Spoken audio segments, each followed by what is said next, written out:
అందరికీ స్వాగతం. ఈరోజు మనమొక చాలా పాత గ్రంథంలోకి లేవియకాండంలోకి వెళ్తున్నాం. అందులోనూ 4వ అధ్యాయం. ఇక్కడ ప్రాచీన ఇశ్రాయేలీలు పాప పరిహారార్థ బలులు ఎలా అర్పించేవారో చూద్దాం. ముఖ్యంగా అంటే అనుకోకుండా తెలియక చేసే పాపాల గురించి. అవును. ఆ లేవియకాండం 4.2లో చెప్పినట్టు యెహోవా ఆజ్ఞలను ఎవరైనా తెలియక ఉల్లంఘిస్తే ఏం చెయ్యాలి, దాని గురించి ఇదంతా. అవునవును. ఇది కావాలని చేసిన పాపం కాదు. కరెక్ట్. మరి ఈ రోజు మనం ఈ ఆచారాలు ఎందుకు చేసేవాళ్ళు, వాటి వెనుక వాళ్ల నమ్మకాలేంటి, పాపం, ప్రాయశ్చిత్తం, క్షమాపణ, వీటిని వాళ్ళు ఎలా చూసేవాళ్ళో కొంచెం లోతుగా అర్థం చేసుకోవడానికి ప్రయత్నిద్దాం. తప్పకుండా. ఇక్కడ మనం మొదట గమనించాల్సిందేంటంటే పాపం ఎవరు చేశారు అనేదాన్ని బట్టి, అంటే వాళ్ళ స్థాయిని బట్టి బలి అర్పించే విధానం, ఆ జంతువు కూడా మారిపోతుంది. ఓ అవును. ఈ అధ్యాయంలో 4 రకాల వాళ్ల గురించి చెప్పారు. 1 అభిషిక్తుడైన యాజకుడు, 2 ఇశ్రాయేలు సమాజం మొత్తం, 3 ఒక అధికారి, 4 మామూలు వ్యక్తి. అలాగా, అంటే అందరికీ ఒకే రూల్ కాదనమాట. అస్సలు కాదు. ఇది వాళ్ల సమాజంలో ఎవరి స్థానమేంటి, పాపం ప్రభావం ఎంత దూరం వెళ్తుంది అనేదాన్ని బట్టి ఉంటుంది. సరే, మొదటిది చూద్దాం. అభిషిక్తుడైన యాజకుడు. 4వ వచనం 3లో ఉంది కదా. యాజకుడు పొరపాటున పాపం చేస్తే ఆ పాపం ప్రజలందరిమీదికి వస్తుందట.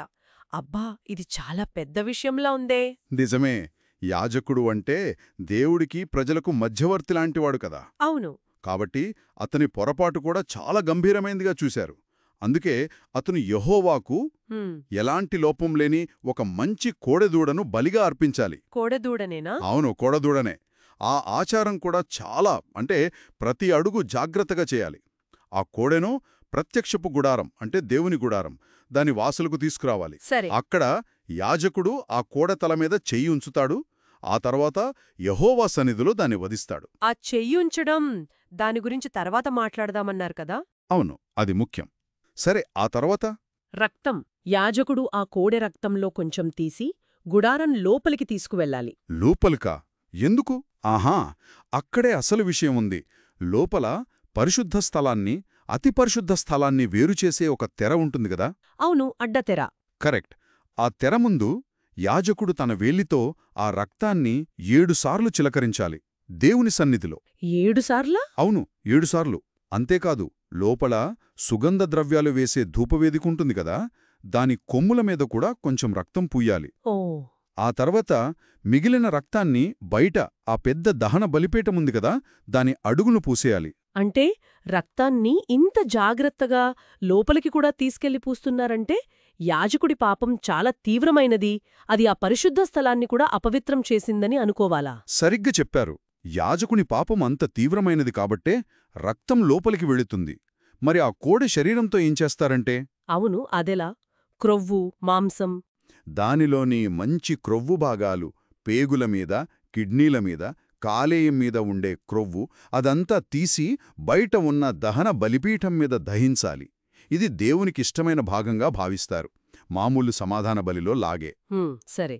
కాని మిగిలినదంతా, అంటే చర్మం, మాంసం, తల, కాళ్ళు, పేగులు, చివరికి దాని పేడ కూడా, అదంతా పాళయం బయటికి, అంటే ఊరి బయటికి తీసుకుపోవాలి. ఊరి బయటికా? అవును. బూడిద పారవేసే ఒక పవిత్రమైన చోటుంటుందక్కడ. అక్కడికి తీసుకెళ్లి కట్టెల మీద పెట్టి పూర్తిగా కాల్చి బూడిద చేసేయాలి. అబ్బా, తినడానికి లేదు, బలిపీఠం మీద పూర్తిగా వేయడానికి లేదు. పాపం ఆనవాళ్లు కూడా ఉండకూడదనంత గట్టిగా ఉన్నారే. అంతే. యాజకుని పాపం సమాజాన్ని అపవిత్రం చేస్తోంది కాబట్టి దాని ప్రాయశ్చిత్తపు గుర్తు కూడా ఊళ్ళో ఉండకూడదన్నమాట.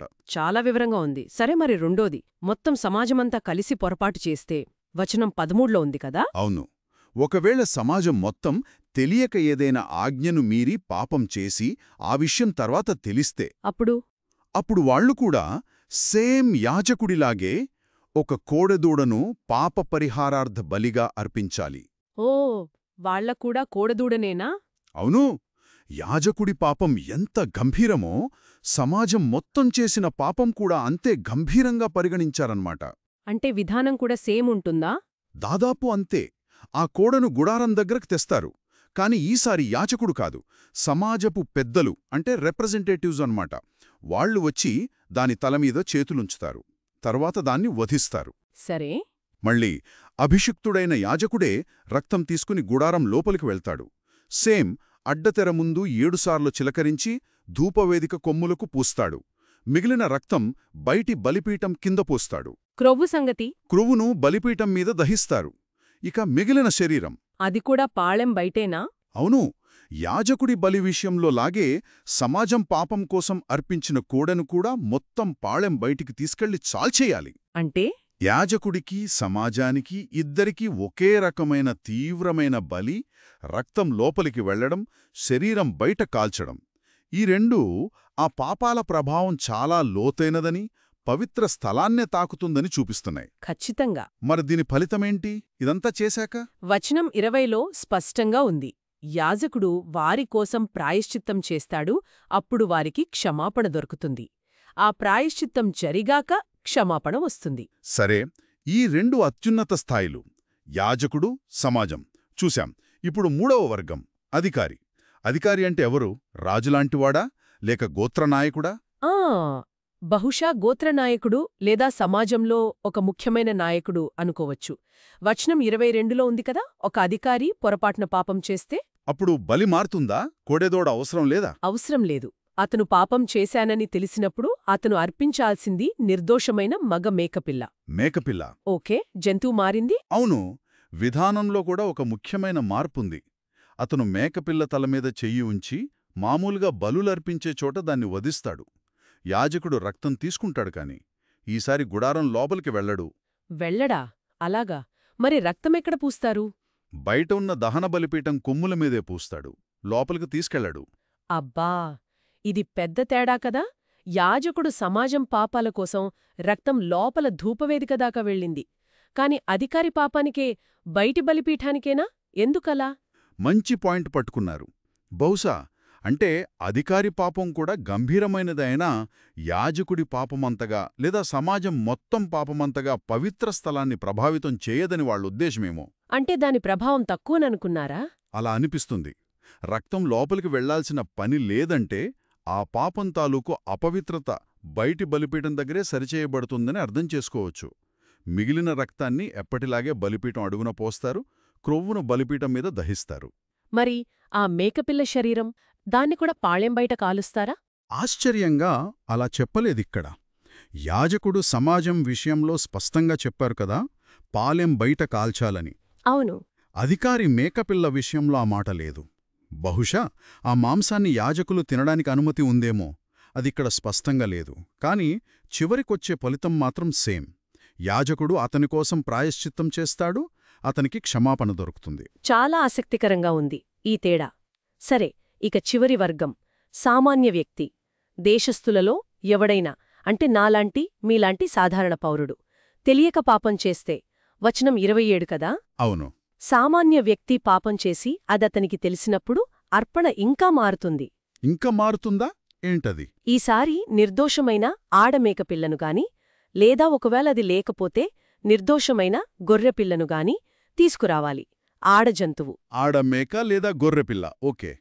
బహుశా కొంచెం చవకైనదా? ఏమో కావచ్చు. స్తోమతను బెట్టి కూడా ఏర్పాటు చేసి ఉండొచ్చు.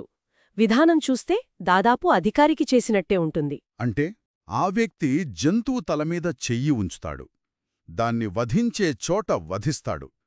యాజకుడు రక్తం తీసి మళ్ళీ గుడారం లోపలికి కాదు, బయటి బలిపీఠం కొమ్ముల మీదే పూస్తాడు. బయటేనా? అధికారిలాగేనా? అవును. మిగిలిన రక్తాన్ని పీఠం అడుగున పోస్తాడు. క్రొవ్వు తీసి బలిపీఠం మీద దహిస్తాడు. ఇక్కడ ఇంకో చిన్న మాట యాడ్ చేశారు. ఆ క్రొవ్వును దహించటం యెహోవాకు ఇంపైన సువాసన అని. ఓ, ఇంపైన సువాసన అంటే దేవుడికి నచ్చిందనర్థమా? అవును, దేవునికి అంగీకారమైన అర్పణ అని సూచిస్తుంది. అధికారి బలి దగ్గర ఈ మాట లేదు, కానీ ఇక్కడుంది. మళ్ళీ రక్తం బయటే ఉంది. అంటే సామాన్యుడి పాపం కూడా పవిత్ర స్థలం లోపలిదాకా వెళ్లేంత తీవ్రమైనది కాదని అనుకున్నారు. మరి ఫలితం? క్షమాపణ లభిస్తుందా? ఖచ్చితంగా. యాజకుడు అతని కోసం ప్రాయశ్చిత్తం చేయగా అతనికి క్షమాపణ కలుగుతుందని వచనం 31, 35 రెండిట్లోనూ మళ్ళీ చెప్పారు. వావ్! కాబట్టి ఈ 4 రకాల వాళ్లను చూస్తే కొన్ని విషయాలు స్పష్టంగా కనిపిస్తున్నాయి. మొదటిది, పొరపాటున చేసినా తెలియక చేసినా సరే పాపానికి ఒక పరిహారం అవసరం. ఊరికే ఫీలైతే సరిపోదు. ఒక యాక్షన్, ఒక బలి కావాలి. అవును, అది మూలసూత్రం. రెండోది, ఆ బలి అందరికీ ఒకేలా లేదు. ఎవరు పాపం చేశారు అన్నదాన్ని బట్టి. యాజకుడు, సమాజమైతే కోడే, అధికారి అయితే మగమేక, సామాన్యుడైతే ఆడమేక లేదా గొర్రె. తేడాలున్నాయి. అంతేకాదు, ఆచారంలో కూడా తేడాలున్నాయి. ముఖ్యంగా ఆ రక్తాన్ని ఎక్కడ వాడుతున్నారు, గుడారం లోపల, బయట. అవును, అది పెద్ద తేడా. అలాగే బలి పశువు మిగిలిన భాగాన్ని ఏం చేస్తున్నారు, పాళెం బయట కాల్చేస్తున్నారా లేక బలిపీఠం మీదే దహిస్తున్నారా? ఇవన్నీ ఆ పాపం ఎంత తీవ్రమైనది, ఎంత అపవిత్రమైనది అనేదాన్ని సూచిస్తున్నాయి. పెద్ద పాపాలు పవిత్ర స్థలాన్నే మైలపరుస్తాయి. వాటిని పూర్తిగా తొలగించాలి. మరి ప్రతిసారీ ఆ జంతువు తలమీద చెయ్యి ఉంచడం అదెందుకంత ముఖ్యమన్నారు? పాపాన్ని ట్రాన్స్ఫర్ చేయడమా? అదే అందరూ చెప్పేది. ఆ వ్యక్తి తన పాపాన్ని, దాని శిక్షను ఆ జంతువు మీద పడుతున్నాడు అని, ఆ జంతువు తన బదులు చనిపోతుంది అని ఒప్పుకోవడం లాంటిది. నా పాపానికి ఇదే ప్రాయశ్చిత్తం అని దాన్ని తనదిగా చేసుకోవడం. ఓకే. ఇంకో విషయం ఏంటంటే, ప్రతిసారి ఒకే ఫలితం. యాజకుడు ఆ పని పూర్తి చేస్తే ప్రాయశ్చిత్తం జరుగుతుంది, క్షమాపణ లభిస్తుంది. అంటే తెలియక తప్పు చేస్తే దేవుడితో, సమాజంతో చెడిపోయిన బంధాన్ని సరిచేసుకోవడానికి ఒక క్లియర్ రూట్ మ్యాప్ ఇచ్చారు. ఇలా చెయ్యి, నీకు క్షమాపణ దొరుకుతుంది అని ఒక భరోసా. నిజమే. పొరపాటున చేసిన వాటికే ఇంత ప్రాధాన్యత, ఇంత ఖర్చుతో కూడిన పరిష్కారం. అంటే వాళ్ళు పాపాన్ని ఎంత సీరియస్గా తీసుకున్నారో అర్థమవుతోంది. కేవలం మనసులో బాధపడితే సరిపోదు, బయటికి కనిపించే ఒక క్రియ ఉండాలి వాళ్ల దృష్టిలో. ఈరోజు మనం లేవియాకాండం 4వ అధ్యాయంలోని ఈ పాప పరిహారార్థ బలుల గురించి చాలా వివరంగా చూసాం.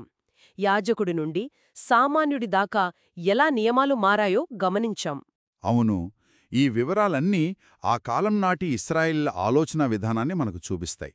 పవిత్రత, దేవుని సన్నిధి ఎంత పరిశుద్ధమైనది, పాపం పరిణామాలు, సమాజం పట్ల బాధ్యత, అన్నిటికంటే ముఖ్యంగా తప్పు జరిగిన తర్వాత దేవునితో, మనుషులతో సంబంధాన్ని ఎలా బాగు చేసుకోవచ్చు అనే దానిపై వాళ్లకు చాలా స్పష్టమైన నమ్మకాలు, విధానాలున్నాయి. నిజంగానే మన కాలంలో జవాబుదారీతనం, క్షమాపణ గురించి ఆలోచించే విధానానికి ఇది చాలా భిన్నంగా ఉంది. అనుకోకుండా జరిగిన దానికి ఇంత ఆర్భాటమా అనిపిస్తుంది మనకు. నిజమే, అది ఆ కాలపు సంస్కృతి, విశ్వాసం. సరే, మనం ముగించే ముందు వినేవాళ్లకొక చిన్న ఆలోచన వదిలిపెడదాం. చెప్పండి. మనం చూసినట్టు తెలియక పొరపాటున చేసిన పాపాలకే ఇంత వివరమైన, కొన్నిసార్లు కఠినమైన, ఖరీదైన పరిహార క్రియలు అవసరమయ్యాయి కదా. మరి ఇదే లాజిక్లో చూస్తే కావాలని తెలిసి చేసిన పాపాల బరువు, వాటి ఫలితాలు ఇంకెంత తీవ్రంగా ఉండుండొచ్చు ఈ వ్యవస్థ ప్రకారం. పాప పరిహారానికి ఇలాంటి బయటికి కనిపించే భౌతికమైన బలులు, కర్మలు అవసరమని నమ్మడం, అసలు పాపమంటే వాళ్ల ఉద్దేశం ఏమై ఉంటుందని మనకనిపిస్తుంది. దీని గురించి ఆలోచించండి.